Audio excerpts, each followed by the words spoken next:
Hello, welcome to our lesson today. Today I want us to learn on how to use Microsoft Word, and our lesson will be all about calculations in Microsoft Word. First of all, you have to know on how to open Microsoft Word, and you have to know various ways of doing calculations in Microsoft Word. Again, you have to know the properties of a window and the control buttons of Microsoft Word, and we'll be using Microsoft Word 2010. First of all, you have to know on how to open Microsoft Office Word. You may be using Microsoft Word 2010, 2013, 2016, 2007, and so on. But for now, us we'll be using the simplest one, which is the Microsoft, and which is the mostly used program, which is Microsoft Word 2010. How do you open Microsoft Word? You just click on Start. You click on All Programs. You search Microsoft Office. Remember, we have a software and a program, and for now we want to use the program of Microsoft Word 2010. So you click on Microsoft Office, then you navigate to Microsoft Word 2010, then you click or you double click to open the program. For me, I'll just click. Then you wait until it opens, and it has opened very quickly. Now, first of all, I want to take you through to know the various control buttons of Microsoft Word. And one of them is the close button. This one is most essential button, since we have to know on how to close the program after we are through with the program.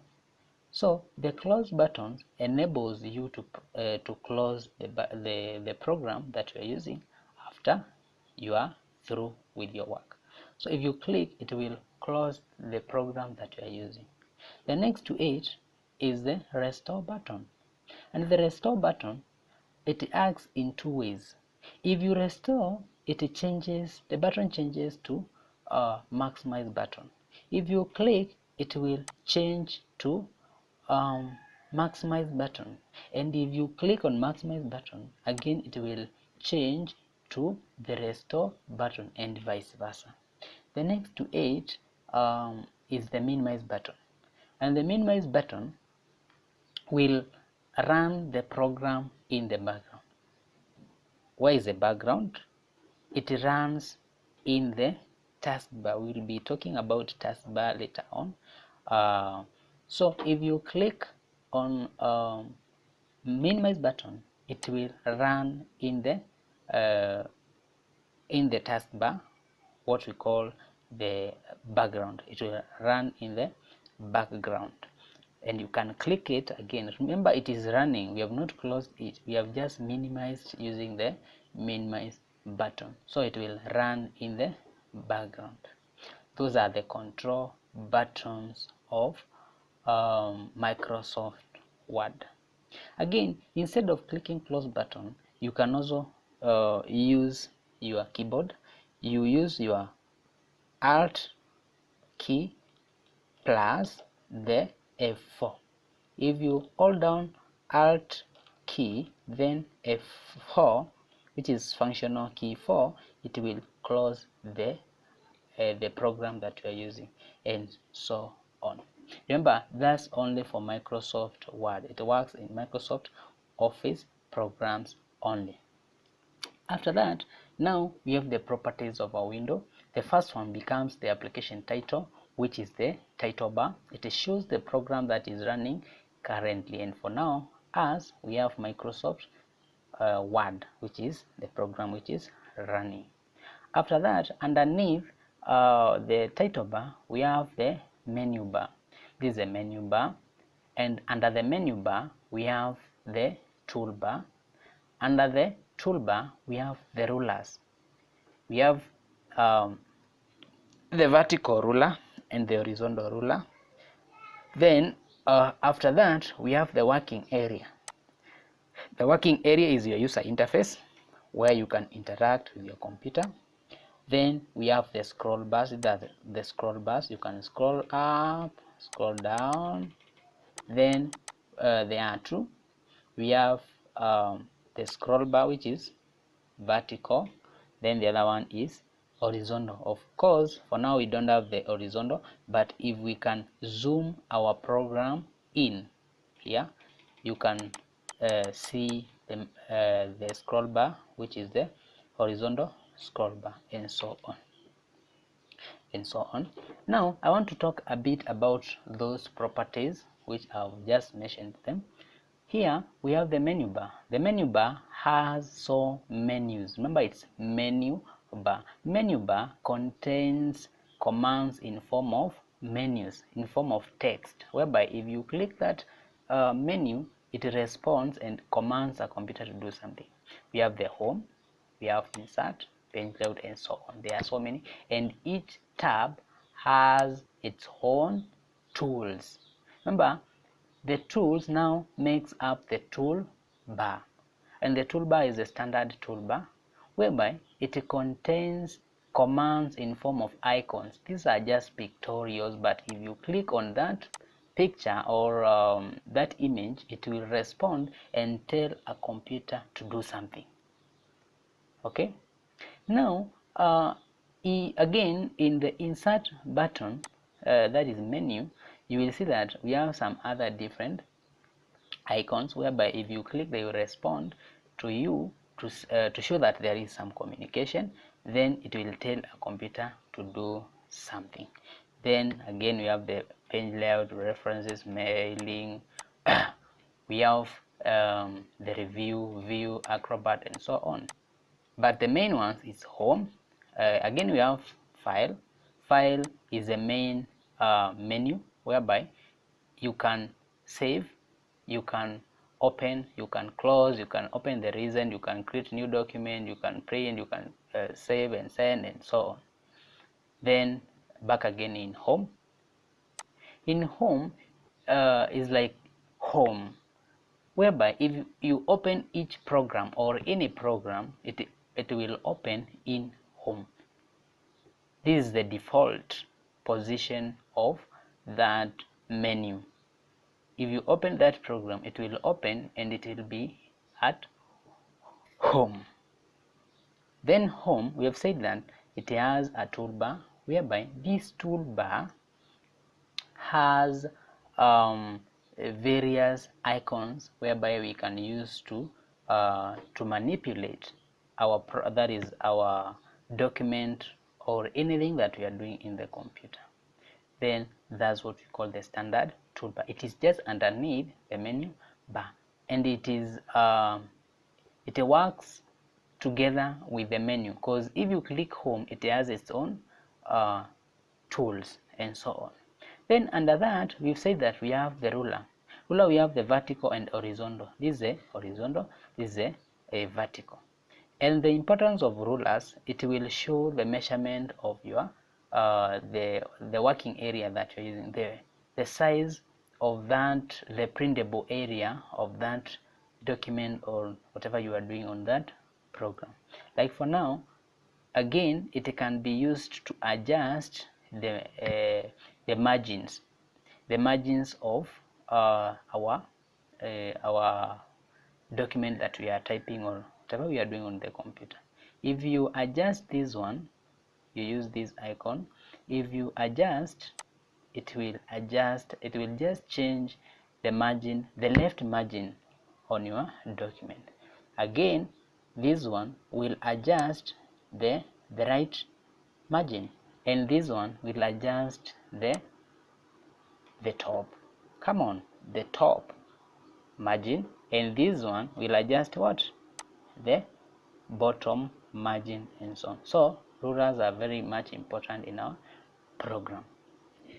Another one is now the main one, which is the typing area. In the typing area, we don't just call it a typing area, we can give it a name, the user interface. The user interface. The user interface. What's a user interface? A user interface is where you can interact with your computer. This one is just like the working area. working area in a program working area in a program. Again, you can also say user interface is the mechanism mechanism in which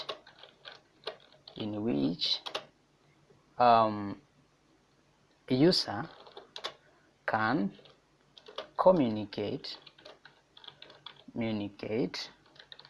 with machine. This one is just a mechanism. Remember, we have what we call the human computer interaction or interface. Let's use the word interface. Human computer interface, HCI. Here it creates the mechanism on how we can communicate with a machine, or in any machine or any device that we are using, so long as it's a digital device, that it will just create the mechanism on how we can communicate with the machine. It's just like a link where we can communicate with machine. Now that's what we call the working area. And now I think all of us we know now what a user interface is in each program, so it's very much important. After that, the other one is just the status bar, and the status bar, it shows the status of the program, that is the status of the document that we are typing. Here it is showing 0 words, but if I can start typing, it will tell me I have 1 word or 2 words or 3 words. So this one is the status bar. It shows the status of the document that we are typing on the program. Again, it shows the layouts, but this one is what we call the shortcuts of the layout, but you can use them from here. This one is the layouts, and these layouts, we have the print layout, we have the full screen reading, we have the web, we have the outline, we have the draft. Then this one is what we call the zooming lever. This one, zooming lever. Then the zooming lever. Then these ones, the layouts, this one is a shortcut. The original place of these layouts is just click on view tab of the menus, then you click print layout, which is this one, then you click full screen reading, which is you can just close it, which is this one. We have the web, which is this one, we have the outline, which is this one, then we have the draft.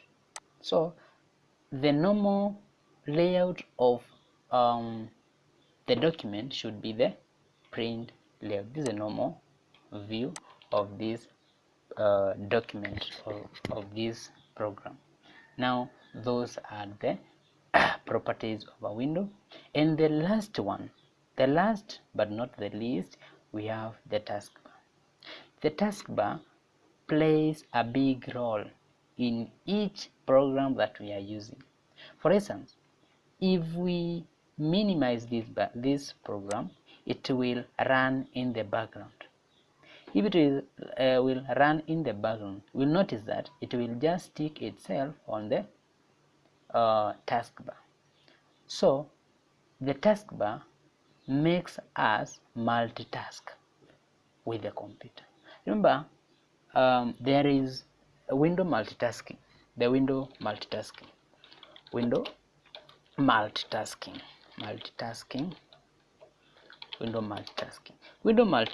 is whereby you run many programs. This is just like ability. Ability of a machine of the program, that is the computer, to run many programs. That is many programs at the same time.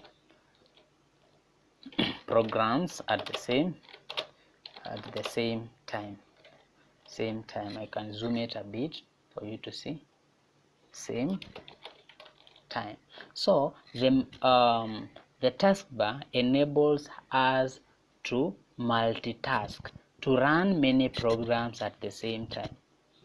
It will make us run many programs at the same time. So it is most essential in anything that we are running. Any program that we are running, we need the taskbar. And the taskbar, it has some other icons. It has the date and time. It has the network icon, which is the indicator of if we have the network or we have no network. This one is a system icon. It shows the errors of the system or the messages. It might be telling you to update your programs.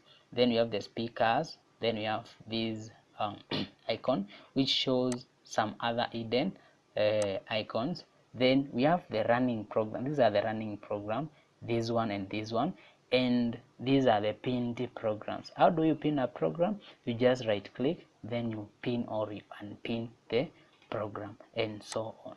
Then it has the start bar or the start button. It has the start button, and those are now the properties of any, actually it is properties of any program, but for now Microsoft Word, that is Microsoft Office Word, carries all of them, and those are the properties of a window. Now I would like us to do calculations in Microsoft Word. Calculations in Microsoft Word.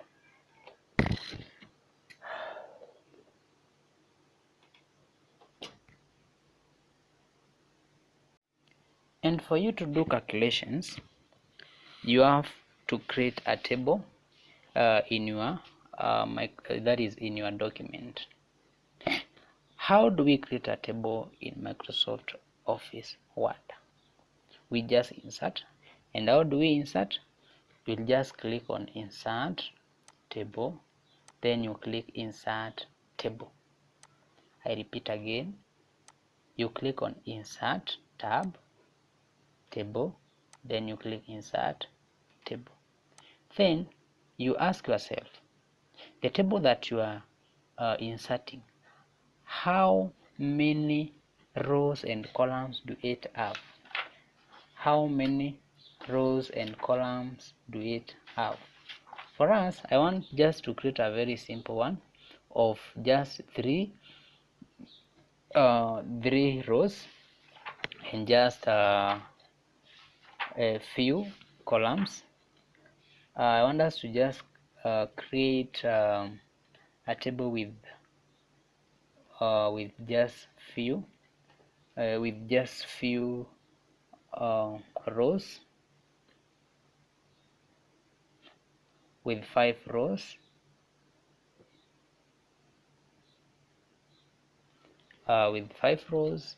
and just 10 columns. 5 rows and 5 um, 5 rows and 10 columns, or 4, or depending on the table that you have. So just click OK. Just click OK, and I can repeat it again. You just click on insert button, you click on table, you click insert table, then you indicate number of columns, then you indicate number of rows, then you click OK. Now the table that you have, you need to fill it. You give it records, then you give it fields, then you give it values that you have.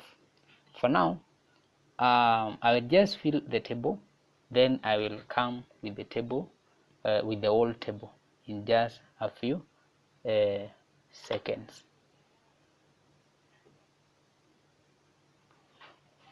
Now I'm back with the table.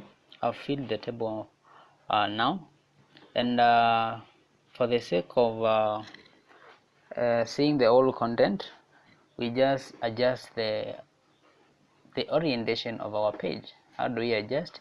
You just click on page layout, then you click on orientation. Then for now we change it from portrait to landscape, and now you can see, and even I can increase the size of the table. Just click on this icon, then you can just drag your mouse to increase or reduce the size of your table. And now we are doing calculations in Microsoft Word 2010. Most of the people have been asking how Microsoft Word can do calculation. It has the built-in functions. Remember, they are the built-in functions of any program. And for now, I want us to show you on how to use those those programs. And for now, I can increase and bold, I bold and increase the size of our fonts so that you can see whatever is happening in our screen. And I think that one is enough for us. Then I think now you can see everything. You can see everything on the screen. Now I want us to do total, average, max, then minimum. The minimum. Remember, the minimum is the least number, maximum is the highest number, average, the average, I think you know that is the mean, of a given total of maybe items. Then the total is the addition of all the items in a given items. Now for you to do total, average, maximum and minimum, I want us to start with the minimum. Since if you start, remember, Microsoft Word is not was not developed for calculations. It was just developed for doing for manipulating or formatting documents. But for now, it's able to do some calculations which are not complicated. For us, we have to give it a control whereby if you calculate minimum, it will be just minimum. But if we start with the total, then we jump to calculate the minimum, it will take whatever is here, including even the total, to give us a wrong minimum. That's why we are going to start with the minimum, maximum, average and total to get the exact answer. Then you can do it offline so that you can see if you are getting the right figures. Yeah, so for now you just click on minimum if you want to do calculations. We are now doing the calculations, and I can zoom it so that you can see whatever you are doing.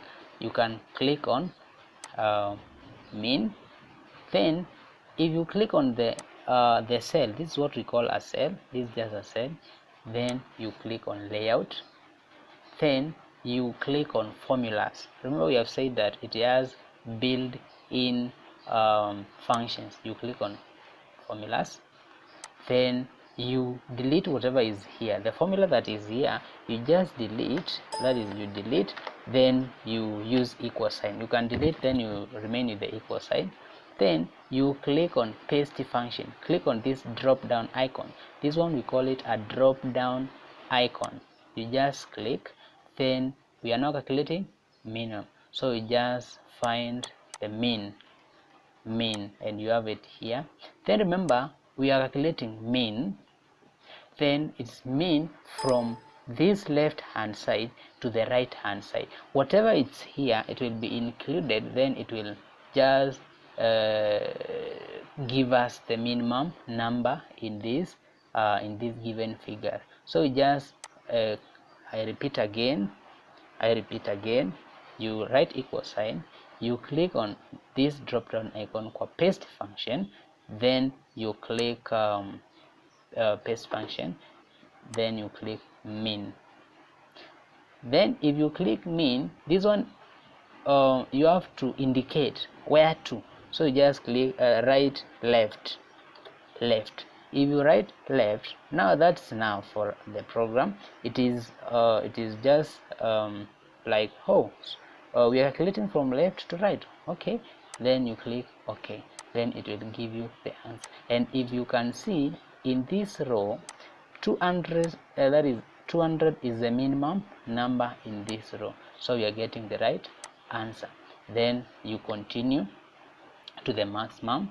Then the same case, you just click on layout, click on formulas, then you delete whatever is here. Now you're calculating maximum, so you click on this drop down icon, copy paste functions, then you click here. After clicking, now you're calculating the maximum, so you just click max, then you write the word left, then you click OK. And remember, if you write some other words that the program is not understanding, it will just give you an error, a syntax error. It won't understand whatever you are talking about. So this one is the maximum. Then you click on average, then you click again on layout, formula, then you delete whatever is here, you remain with the equal sign. Then on the paste function drop down icon, you click on average, then you write the word left.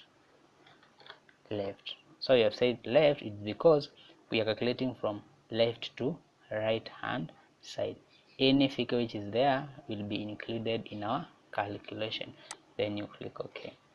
Then you calculate now the total. You click on the total, layout, you click formula, then you delete whatever is there for us to see where are we getting the sum. Remember, the total is the sum, so just click on the paste function, you find the word sum will give you the total of whatever is here, so just write the word left, then you click OK. And to note, if you click on that box, then you go in the using the same procedure, then you write some other things. Let's try mean, then you write some other things. Maybe the program is not understanding it, it will end up giving you the syntax error, so you have to avoid that, so you have to correct that. You just delete and write left, then it will give you the answer. You're getting the answer. I want us to do the same case. What if you are to calculate from upside, that is from top to bottom? What do? Let's insert another row just underneath the fourth one, so you just click on layout. To insert a new row, you just click on layout, then we are inserting below or above, we just insert below. Then for the below, you just write totals,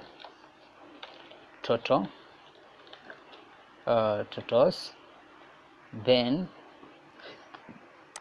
you can merge the two cells. You can merge the two cells. You just click your mouse, then you hold it down, then you highlight the two, then you click on layout, then you merge cells. To merge cells is to combine cells, but to split cells is just to divide the cells. So for now we are combining the cells, so we just combine them. These are the totals for each column. Now totals for each columns, and then you can align it at the center. Remember, we have 4 types of alignment. We have the left, we have the center, we have the right, and then the full justification. So just align at the center.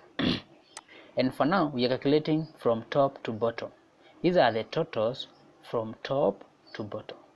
And now how do we calculate that? Just using the same and the simple way of calculation. You just click on layout, you click on formula, then you delete whatever is here, then you click here on the paste function. Just the same procedure we were using. You just click on the paste function, then you click on sum. Then now we are not going to write left since we are calculating from top to bottom, so we are going to write above. Then you just click OK, and you can see it is giving us the answer. Then the other one, you just click, then you can see it is giving us the right thing, sum above, since it is the previously used function. So you just continue up to the end. Now that's how we do calculations in Microsoft. Either for the columns or the rows is just the same. That's how we do calculations. Now for you, I just want you to do your own calculations in Microsoft Word. You try to insert your own table, you insert your own data, you try to calculate the minimum, the maximum, the average, then the total. Then you try to use the same way we have used to do calculations. Then you try to remind yourself on those other things that you have done, like properties of a window. Then we meet next time. Thank you.